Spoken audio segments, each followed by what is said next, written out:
Hello guys, നമ്മൾ നന്ദഗോവിന്ദം ഭജൻസ് കേൾക്കാൻ വേണ്ടി പോവുകയാണ് കാട്ടിലമ്പലത്തിൽ ഇന്ന് 7 മണിക്ക്.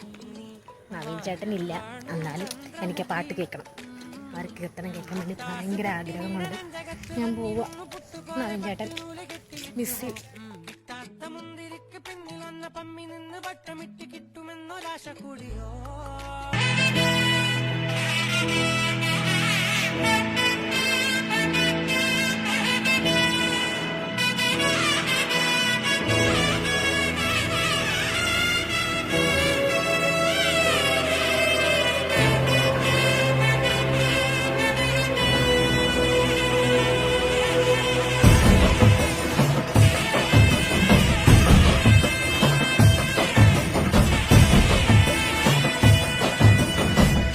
తెలీదు శివుడా భక్తి మార్గ